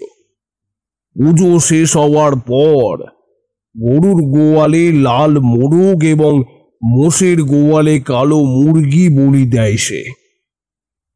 এরপর প্রতিটি গরু ও মোষের শিঙে তেল ও সিঁদুর মাখিয়ে মাথায় ধান শীষের তৈরি মোড় পরিয়ে দেয়। এরপর গৃহকর্ত্রী অর্থাৎ তিলকার স্ত্রী নব বস্ত্র পরে উলুধ্বনি দিয়ে গাভী পূজা করে, যাকে ওদের ভাষায় গরু চুমা বলা হয়ে থাকে। সন্ধ্যার সময় চালের গুঁড়ো পানিয়া নামক লতার রসের সাথে মিশিয়ে উঠোনে ছিটিয়ে দেওয়া হয়। উৎসবের শেষের এই অংশকে চোখ পুরা বলা হয়। এইভাবেই গোহাইল উৎসব পালিত হয়। দিন ভোর পূজা অর্চার পর পেট পুড়ে খাওয়া দাওয়া করে শরীরে আর কোনো শক্তি অবশিষ্ট রইল না। তাই তাড়াতাড়ি শুতে গেলাম, কিন্তু ওই দিন রাত্রে ঘটল আশ্চর্য ঘটনা। কতকাল পর ওই রাত্রে আমি মধুসুন্দরী দেবীর দর্শন পেলাম। আমি হতবাক হয়ে বসে রইলাম খাটের ওপর। আমাকে দর্শন দিয়ে দেবী বললেন, কেমন আছো তারানাথ? মনের ভিতর অনেক দ্বিধা দ্বন্দ্ব নিয়ে আছি মা। সে আমি জানি তারা, তাই তো তোমার কাছে এলাম তোমাকে সাহায্য করতে। তোমাকে যে সামনে বিরাট বড় কাজ করতে হবে তারা, কিন্তু এই কাজে বড় বিপদ, তোমার প্রাণ সংশয়ও হতে পারে। সে হোক মা, কিন্তু আমি এই দ্বন্দ্বের মাঝে থাকতে পারছি না। আমার যে বেশ কিছু প্রশ্ন আছে। বেশ, একে একে জিজ্ঞাসা করো তবে। উমা বলেছে মেয়েটি দেবীর দুর্গার অংশ ছিল, তার শেষ পরিণতি কি হলো? মন্দিরের মাঝে অদৃশ্য হওয়ার পর তার কি হলো মা? কিন্তু এই দুর্গম পাহাড় কেটে কেই বা এমন দুর্গা মন্দির বানালো? আবার এত হাজার হাজার বছর ধরে এই দুর্গা মন্দির বন্ধ হয়েই বা আছে কেন পড়ে? এই দুর্গা মন্দিরের আসল রহস্যটা কি মা? সে অনেক পুরনো ইতিহাস তারা। এ আজ থেকে লক্ষ বছর আগের দুর্গা মন্দির। স্বয়ং ভগবান বিশ্বকর্মা এই মন্দির তৈরি করেছিলেন। এক গোপন কারণে এই মন্দির বন্ধ হয়ে যায়, কিন্তু সে গোপন কারণ আমি তোমাকে বলতে পারবো না বাছা। তবে 200 বছর আগে প্রথম দিগম্বর রাই সে মন্দিরের দরজা উন্মোচন করে মাকে পুজো করেছিলেন, কিন্তু সে পরে মাকে বন্দি করে দেওয়ায় আজ 200 বছর হতে যায় মা পুজো পাননি। তোমাকেই মাকে মুক্ত করতে হবে তারা। তুমি সেই ব্যক্তি যার জন্য মা এত বছর ধরে অপেক্ষা করে আছেন। কিন্তু মা, আমি তা কি করে পারবো? সেই অন্ধ মালা নামের পিশাচিনী মা দুর্গার মন্দিরের চাবি কোথায় লুকিয়ে রেখেছে তা আমি কি করে জানতে পারবো মা? আমি বলছি তোমাকে, তোমার কোনো চিন্তা নেই। এই যে অযোধ্যা পাহাড় দেখছো, তার পেছনে এক ঝর্ণা আছে। ওই পিশাচিনী ওই ঝর্ণার মধ্যে থাকা এক লুকোনো গুহার মধ্যে ওই চাবিকে 200 বছর ধরে পাহারা দিয়ে রয়েছে। তোমার কাজ হলো ওই গুহায় গিয়ে ওই চাবি উদ্ধার করা, কিন্তু সে পথ অতি দুর্বল, আর তার থেকেও দুর্গম মা দুর্গার মন্দির পর্যন্ত যাওয়া। দিগম্বর রায় ছিল তোমার থেকেও বড় মাপের তন্ত্র সাধক, তাই তার ওই দুর্গম রাস্তা অতিক্রম করতে বেশি সময় লাগেনি, বেশি বেগ পেতেও হয়নি। কিন্তু তারানাথ, তোমার কিন্তু তন্ত্র সাধনা সম্পূর্ণ সম্পন্ন হয়নি। তোমার প্রাণের ঝুঁকি কিন্তু থেকেই যাবে। তবে চিন্তা করো না, আমি সব সময় তোমার সাথে আছি। কাল ঠিক দুপুরবেলা তুমি বেরোবে ওই পিশাচিনীর গুহা থেকে চাবি উদ্ধার করার জন্য। একটা কথা মনে রাখবে, ওই পিশাচিনী সারা দিন ঘুমিয়ে থাকে, সূর্য ডোবার পরে সে জাগ্রত হয়। তাই তোমার কাছে কাল দুপুর থেকে সন্ধ্যা পর্যন্ত সময় থাকবে ওই গুহা থেকে চাবি উদ্ধার করার। একবার যদি সন্ধে হয়ে যায় তারপর খুবই মুশকিল ওই পিশাচিনীর হাত থেকে রেহাই পাওয়া। যাই হয়ে যাক না কেন তারা, তুমি কিন্তু ওর চোখের দিকে ভুলেও তাকাবে না। আমি কথা দিলাম মা, আমি ওই পিশাচিনীর চোখের দিকে কিছুতেই তাকাবো না, সে যাই হয়ে যাক মা। বেশ, এখন তবে আমি আসছি তারানাথ। কাল দুপুর বেলায় তুমি রওনা দিও ওই পাহাড়ের উদ্দেশ্যে। বিজয়ী ভব। এই বলে মা অদৃশ্য হলেন, কিন্তু তারপরেও একটা মিষ্টি সুগন্ধ গোটা ঘর জুড়ে রয়ে গেল। কিছুক্ষণ পর আমিও ঘুমিয়ে পড়লাম। পরদিন সকালে ঘুম ভাঙতে একটু দেরি হলো, কিন্তু এখন সমস্যা হলো আমি কি করে তিলকাকে বলবো যে আমি ওই পিশাচিনীর কাছ থেকে মা দুর্গার মন্দিরের চাবি উদ্ধার করতে যাচ্ছি। তবুও অনেক ভেবে চিনতে ঠিক করলাম যে ওকে সত্যি কথাটা বলাই ভালো। তাই তিলকাকে ডেকে আমি গতকাল রাতের সমস্ত ঘটনা খুলে বললাম। সব শুনে তো তিলকার ভয়ে হাত পা ঠান্ডা হয়ে গেল। সে তো বিশ্বাসই করতে পারছিল না যে তাদের এই আদিবাসী অঞ্চলে ওই সামনের পাহাড়টার পিছনে সেই অন্ধমালা নামক পিশাচিনী এখনো আছে। টানা 200 বছর সেই পিশাচিনী স্বর্ণ চাবিটি রক্ষা করে আসছে। সে ভয়ে ভয়ে আমায় বলল, ও ঠাকুর মশাই, এই আপনার দুটো পায়ে পড়ি, দয়া করে ওখানে যাবেন না, তাহলে আর মুদের প্রাণ নিয়ে ফিরে আসতে হবে না। মনে আছে তো সেই দিগম্বর রায়ের কি অবস্থা হয়েছিল? সে এত বড় একজন তান্ত্রিক ছিল, তবুও তারে সারেনি ওই শয়তানি। তাহলে আমাদের কি হবে? আরে তুমি চিন্তা করছো কেন হে? যাবো তো আমি। না, তা হয় না। হাজার হোক আপনি মুদের কুটুম। পথে যেতে যেতে যদি আপনার কোনো বিপদ হয়, তাহলে যে আপনার সাথে আর শেষ দেখাটুকু হবে না। জেনে শুনে আপনাকে আমি এই বিপদের মাঝে কিছুতেই ফেলতে পারবো না। তুমি মিছেই চিন্তা করছো হে। আমি হলাম সাধক মানুষ, ওই পিশাচিনী আমার কিছুই করতে পারবে না। তাছাড়া করলেই বা কি, একদিন না একদিন তো আমাদের সবাইকেই মরতে হবে। কেউ আগে মরবে আর কেউ পরে, এই আর কি। সে যাই হোক ঠাকুর মশাই, আপনি যদি ওই চাবি উদ্ধার করতে চান তো হয় দুজনেই যাব, না হলে কারুরই যাওয়া হবে না। আচ্ছা, মুশকিলে পড়া গেল তো। আচ্ছা বেশ, তুমিও যাবে আমার সঙ্গে, কিন্তু তুমি কথা দাও আমার কথা অক্ষরে অক্ষরে পালন করবে। হ্যাঁ, কথা দিলাম ঠাকুর মশাই। আমরা দুজন দুপুরে একসাথে বেরোবো সিদ্ধান্ত নিলাম।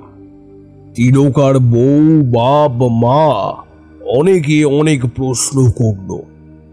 আমরা ওদের মিথ্যা কথা বললাম যে এমনি পাহাড় দেখতে বেরোচ্ছি। আসলে যে 100-200 বছরের ক্ষুধার্ত পিশাচিনী আমাদের জন্য আগে থেকে অপেক্ষা করে আছে তা আর প্রকাশ করলাম না। সূর্য দেবতা মাথার উপর ওঠার কিছু পরেই আমি আর তিলকা বেরিয়ে পড়লাম। তিলকা তার ঝুলিতে জলের পাত্র আর সাথে কিছু খাওয়ার জন্য ফল আর ছাতু নিয়েছে, যদি পথে খিদে পাই তার জন্য। আমরা দুজন ধীরে ধীরে আদিবাসী গ্রামটা পেরিয়ে সেই প্রাচীন অযোধ্যা পাহাড়ের দিকে চললাম। এই অযোধ্যা পাহাড় কিন্তু সাধারণ কোনো পাহাড় ছিল না। তোমরা সবাই শ্রী রামচন্দ্রের বনবাসের কথা জানো। প্রভু রাম ও সীতা বনবাসের সময় অযোধ্যা পাহাড়েও কিন্তু এসেছিলেন। এই অযোধ্যা পাহাড়ে এসে মা সীতা হঠাৎ তৃষ্ণার্ত হয়ে পড়লে রামচন্দ্র ভীষণ চিন্তিত হয়ে পড়েন, কারণ তখন পাশে কোনো জলের উৎস ছিল না। একটি নদী ছিল, কিন্তু তাও আবার অনেক দূরে।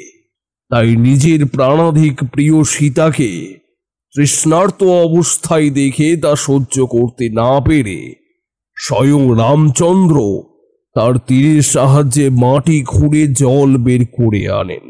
সেই জায়গাটি আজ অযোধ্যা পাহাড়ের সীতাকুণ্ড নামে পরিচিত। বৈশাখ মাসের পূর্ণিমা তিথিতে নাকি স্থানীয় এই আদিবাসীরা এখানে বন্য পশু শিকার উৎসবে যোগ দেয়। যাই হোক, আমরা যখন পাহাড়টার একদম কাছে চলে এসেছি তখন তিলকা বলল, ওই যে ঠাকুর মশাই, দূরে সেই জমিদার বাড়ির ধ্বংসাবশেষ। আমার মনটা তখন ভারী হয়ে এলো। সেই বেচারি উমার কথা মনে পড়ে গেল। হায় রে, অভাগীটা নিজে স্বয়ং দেবীর অংশ হয়েও শেষে ভালোবাসার মানুষকে পেল না। এক অভাগী হলো এই উমা নামের জমিদারের মেয়েটি, আর আরেক অভাগী ছিল সেই দক্ষরাজের কন্যার সতী। সারা জীবন বুঝি নারীকেই আত্মহত্যা করতে হয়? পুরুষ মানুষ শুধুই বোবা হয়ে দেখে যায়। আমরা তখন ওই জমিদার বাড়ির ধ্বংসাবশেষটা পেরিয়ে পাহাড়ে উঠতে আরম্ভ করেছি। পাহাড়ে পা ফেলার সাথে সাথে লক্ষ্য করলাম আমার সারা শরীরটা এক অজানা আতঙ্কে কম্পিত হয়ে উঠল। তোমরা তো জানো, আগাম বিপদ এলে আমি আগে থেকেই তার খানিক আভাস পাই। আমার বারবার মনে হতে লাগলো আজ যেন কিছু একটা মারাত্মক সর্বনাশ হতে চলেছে। পাহাড়ের গোটা বনভূমি জুড়ে যেন কি এক নিস্তব্ধতা বিরাজ করছে। অন্য সময় পাহাড় মানেই যেন এক হাসি খুশি ভাব, কিন্তু আজ এই যেন পবিত্র অযোধ্যা পাহাড়ও আমাদের চিৎকার করে বলছে, ফিরে যাও তোমরা, ফিরে যাও। যদি প্রাণে বাঁচতে চাও তো এখনই সময় থাকতে ফিরে যাও। এসবে এত আমল না দিয়ে ধীরে ধীরে আমরা পাহাড়ে উঠতে থাকলাম। যখন একদম পাহাড়টার ঠিক পেছন পাশে চলে এলাম তখন এক বিরাট আকার গুহার প্রবেশ পথ দেখতে পেলাম। কিন্তু সেই গুহার মুখের কাছে আসতে তিলকা ভয়ে ঠক ঠক করে কাঁপতে লাগলো। কারণ গুহার সামনে বহু পশু পাখির হাড়, চামড়া, কাঁচা মাংস ছড়িয়ে ছিটিয়ে রয়েছে এবং এক বীভৎস পচা গন্ধ ছড়িয়ে আছে গুহাটার চারিদিকে। চারিদিকে উড়ন্ত মাছি সহ আরো কিছু পোকা কিলবিলিয়ে ঘুরছে। আমাকে তিলকা বলল, ঠাকুর মশাই, কি ভীষণ দুর্গন্ধ! আমার গাটা যে ভয়ে ছমছম করে উঠছে। না জানি ভেতরে কি ভয়ঙ্কর বিভীষিকা আমাদের দুজনের জন্য অপেক্ষা করে রয়েছে। এখনো সময় আছে, ফিরে চলুন ঠাকুর মশাই। ওই দেখুন, ওই পিশাচিনী কি নৃশংসভাবে বন্য প্রাণীগুলোরে হত্যা করেছে। দেখুন, আমার ভীষণ ভয় করছে ঠাকুর মশাই। ভয় পেও না তিলকা, মনে মনে নিজের ইষ্ট দেবতাকে স্মরণ করো। আর এখন পিছনে হাঁটার সময় নয়, এখন সময় এসে গেছে সামনে বীরের মতন এগিয়ে যাওয়ার। তুমি এখানেই দাঁড়িয়ে থাকো, ভুলেও ভেতরে প্রবেশ করবে না। আর সন্ধ্যা হওয়ার পরেও যদি দেখো আমি না আসি তাহলে ভেবে নেবে আমি ওই পিশাচিনীর হাতে মারা গেছি। তুমি তখন সোজা তোমার বাড়ি চলে যাবে। আর একটা কথা, যদি ভুলবশত ওই পিশাচিনীর সম্মুখীন হও তাহলে ভুলেও কিন্তু ওর চোখের দিকে তাকিও না। এই বলে আমি মনে মনে নিজের ইষ্ট দেবতাকে স্মরণ করে ধীরে ধীরে গুহার মধ্যে প্রবেশ করলাম। গুহার ভেতর ঘুটঘুটে অন্ধকার। বুদ্ধি করে সাথে মশাল নিয়ে এসেছিলাম। দেশলাই দিয়ে আগুন জ্বালিয়ে মশালটা জ্বালালাম। একটা জিনিস দেখে হতবাক হয়ে গেলাম। বাইরের মুখটি গুহার মতো হলেও গুহার ভেতরটি আগেকার দিনের রাজা মহারাজাদের প্রাসাদের কামরাগুলোর মতোই সুসজ্জিত। আশেপাশের দেওয়ালে বহু পুরনো শৌখিন কারুকার্য করা পুরনো দিনের আসবাবও চোখে পড়ল। ধীরে ধীরে এগিয়ে যেতে থাকলাম। হঠাৎ আমার কানে এলো কারুর খুব জোরে জোরে নিঃশ্বাসের শব্দ। আমি বুঝলাম এটা সেই পিশাচিনীর আওয়াজই হবে। সত্যি বলছি, ওই সময় ভয় যে পাইনি তা নয়, সত্যিই ভীষণ ভয় পেয়েছিলাম।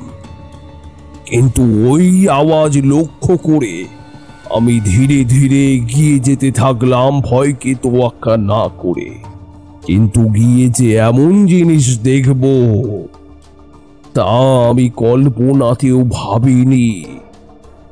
এক মস্ত সোনার পালঙ্কে এক অপরূপ সুন্দরী নারী শুয়ে আছে। সে তার কি অপরূপ রূপ!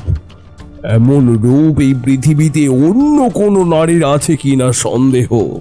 পরিধানে রাজকীয় পোশাক, টকটকে ফর্সা তার গায়ের রং, কালো কুচকুচে কেশের বাহার, রক্তের মতন লাল ঠোঁট। মনে হলো যেন স্বয়ং উর্বশী স্বর্গ থেকে নেমে এসেছে।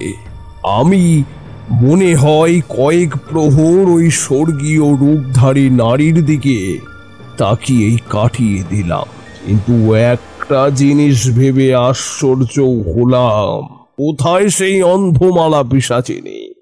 তার পরিবর্তে তো এই পাণ্ডব বর্জিত গুহায় শুয়ে আছে অপরূপ সুন্দরী এক নারী। তাহলে মধু সুন্দরী দেবী কি ভুল বললেন? কিন্তু তা কি করে হয়? মধু সুন্দরী দেবীর আজ অবধি বলা প্রতিটি কথায় যে অক্ষরে অক্ষরে ফলেছে। তাহলে হঠাৎ খেয়াল করলাম আমার মশালের আলো ধীরে ধীরে কমতে শুরু করেছে। এর অর্থ এবার সারাদিনের ক্লান্তিকে ছাপিয়ে পাহাড় জুড়ে সন্ধ্যা নামতে শুরু করেছে। হঠাৎ এ কি! আমি এক মুহূর্তের জন্য লক্ষ্য করলাম ধীরে ধীরে সেই অপরূপ সুন্দরী নারী মূর্তির গায়ের রং কেমন যেন কালো হতে শুরু করেছে। আমাকে অবাক করে দিয়ে নারী মূর্তিটি আচমকায় জেগে উঠল। এরপর যা হলো তার জন্য আমি একেবারেই প্রস্তুত ছিলাম না। দেখলাম নারী মূর্তির নজর তখন আমার দিকে। সেই নারী তীব্র কণ্ঠে আমার দিকে চিৎকার করে বলে উঠল, কে তুই? কোন সাহসে আমার ডেরায় এসেছিস? প্রাণের মায়া নেই তোর? বলেই এক লাফে আমার সামনে এসে দাঁড়ায় সেই নারী মূর্তি। কি ভয়ঙ্কর তার গলার আওয়াজ! এরপর সাপ যেমন খোলস ছাড়ে, ঠিক তেমনই সেই নারী নিজের ফর্সা চামড়া সহ নিজের দেহের পোশাককে নিজের বিভৎস নখ দিয়ে ছিঁড়ে নিজের আসল রূপে বেরিয়ে আসে। কয়লার মতো কালো কুচকুচে তার গায়ের রং। তবে আমি আগেই বুঝতে পেরেছিলাম যে এই সেই অন্ধমালা পিশাচিনী। তাই নিজের মুখ নিচু করেই দাঁড়িয়েছিলাম। আমায় লক্ষ্য করে পিশাচিনী বলল, উত্তর দিচ্ছিস না কেন? কি মতলবে এসেছিস এখানে? তুই জানিস আমি চাইলে এক্ষুনি তোকে ছিঁড়ে ফালা ফালা করে দিতে পারি। তুমি পারবে না, তোমার সেই সামর্থ্য নেই। যতক্ষণ না পর্যন্ত কেউ তোমার চোখের দিকে তাকাচ্ছে ততক্ষণ পর্যন্ত তুমি তার টিকিটিও ছুঁতে পারবে না। আমার ব্যাপারে এত কিছু জানলি কি করে তুই? তুই তো সাধারণ কেউ নয়। ও আচ্ছা, বুঝতে পেরেছি। ওই পাহাড়ের মন্দিরের দেবী তোকে পাঠিয়েছে না এখানে ওই মন্দিরের চাবি উদ্ধার করার জন্য? জেনে রাখ, জীবিত অবস্থায় ওই চাবি আমি তোকে নিয়ে যেতে দেব না, কিছুতেই না। আমি নির্বাক হয়েই দাঁড়িয়ে রইলাম। সাক্ষাৎ মৃত্যু আমার সামনে দাঁড়িয়ে থাকলেও আমি এটা ভেবেই তখন শান্তি পাচ্ছিলাম যে যতক্ষণ পর্যন্ত না আমি এই পিশাচিনীর চোখের দিকে তাকাচ্ছি ও আমার কিছুই করতে পারবে না। কিছুক্ষণ ধাতস্থ হওয়ার পর আমি সেই দুর্গা মন্দিরের চাবি খোঁজার কাজে মন দিলাম। মশালের আলো দিয়ে চাবি খুঁজে যেতে লাগলাম। এর মাঝে ওই পিশাচিনী আমায় অনেকবারই বাধা দেওয়ার চেষ্টা করতে লাগলো, কিন্তু তবুও আমি তাকে পাত্তা দিলাম না।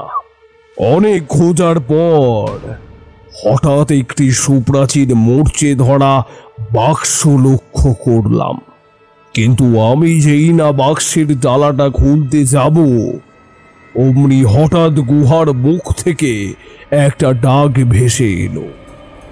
ঠাকুর মশাই, শুনতে পাচ্ছেন? আপনি ঠিক আছেন তো? সর্বনাশ! এ কি করেছে তিলকা? আমি বই বই করে বলেছিলাম যে সন্ধ্যার পরও আমি যদি গুহা থেকে বাইরে না আসি তাহলে যেন বাড়ি চলে যায়, কিন্তু এ কি করলো? জেনে শুনে আমার জন্য নিজেকে বিপদের মুখে ঠেলে দিল। তিলকার গলার আওয়াজ শুনে হিংস্র বাঘের ন্যায় অন্ধমালা আমাকে ছেড়ে তিলকার আওয়াজ লক্ষ্য করে চার পেয়ে পশুদের মতো দৌড়তে শুরু করলো। আমি আর দেরি করলাম না, তাড়াতাড়ি লোহার বাক্স থেকে ওর ডালাটা ভাঙতে লাগলাম। ভেঙে ফেলতে দেখি তাতে এক বিশাল বড় সোনার চাবি। এই চাবির আলোতে গোটা ঘর ভরে উঠল, আর ওই চাবিটা হাতে তুলে আমি ওই পিশাচিনীর পেছন পেছন দৌড়াতে শুরু করলাম। আমার প্রাণ থাকতে আমি তিলকার কিছু হতে দেব না। ও আমাকে আশ্রয় দিয়েছে, এত বিপদের মাঝেও ও আমাকে একা ছাড়েনি। ওর ক্ষতি আমি কিছুতেই হতে দেব না। কিন্তু হায় আমার কপাল, আমি বোধহয় একটু দেরি করে ফেলেছিলাম। গুহার মুখের কাছে পৌঁছে দেখি তিলকার দেহটাকে বড় আনন্দে ছিঁড়ে ছিঁড়ে খাচ্ছে সেই পিশাচিনী। তিলকা তখনও বুঝি জীবিত ছিল, গো গো শব্দ করে যাচ্ছিল। ও দৃশ্য দেখার সাহস আমার সত্যি ছিল না। চোখ নিচু করে কাঁদতে কাঁদতে গুহা ছেড়ে এগিয়ে চললাম। পেছনে তখনও তিলকার মুখ থেকে গো গো শব্দ বের হচ্ছিল, আর তার সাথে মটমট করে মানুষের হাড় চেবানোর শব্দ। আজ 200 বছর পর পিশাচিনী আবার মানুষের মাংসের স্বাদ পেল। ওই অন্ধকার রাত্রে এক হাতে মশাল আর অন্য হাতে ওই মন্দিরের চাবি নিয়ে আমি চললাম মন্দিরের উদ্দেশ্যে। অতি দুর্গম সেই রাস্তা পার করে দুর্গা মন্দিরের সামনে এসে দম করে হোঁচট খেয়ে পড়ে গেলাম। শরীর আর মন কোনোটাতেই আর এতটুকু জোর ছিল না। অনেক কষ্টে উঠে দাঁড়িয়ে যখন সেই প্রকাণ্ড সিংহ দুয়ারে ঝোলানো তালাটা খুলে প্রকাণ্ড দরজাটা দুটো খুলে দিলাম, তখনই জ্ঞান হারিয়ে লুটিয়ে পড়লাম। স্বপ্নে দেখলাম স্বয়ং মা দুর্গা আমার সামনে দাঁড়িয়ে বলছেন, তারা, আমি বহু বছর ধরে তোর অপেক্ষাতেই ছিলাম। অবশেষে তুই তোর মাকে এই কারাগার থেকে মুক্তি করলি বাবা। আর চিন্তা করিস না, তোর সঙ্গী তিলকার মারা যাওয়াটা স্বয়ং বিধির বিধান ছিল, এটাকে তোকে মেনে নিতেই হবে। আর রইল এই পিশাচিনী, আমি আজই ওকে বধ করে পুনরায় স্বর্গে ফিরে যাব। আর আমার এই স্থান ত্যাগ করার সাথে সাথেই এই পাথরের মন্দিরও ভেঙে টুকরো টুকরো হয়ে যাবে। নাও, অনেক বেলা হলো, এবার সবাই ওঠো হে। ওদিকে যায়, গিয়ে দেখি চারি কি করছে। তোমাদের খিচুড়ি রান্না বোধহয় হয়ে এলো। নাও নাও, হাত মুখ ধুয়ে রান্না ঘরে খেতে বসবে এসো। এই প্রথম আমি বা বিভূতি কেউই গল্পের শেষে তারানাথকে আর কোনো প্রশ্ন করলাম না। কিশোরী বলল ও নাকি আজ এই প্রথমবারের জন্য তারানাথের চোখের কোণে জল দেখেছে। আজ সকালে তারানাথকে গল্প শোনাতে না বললেই বোধহয় ভালো হতো।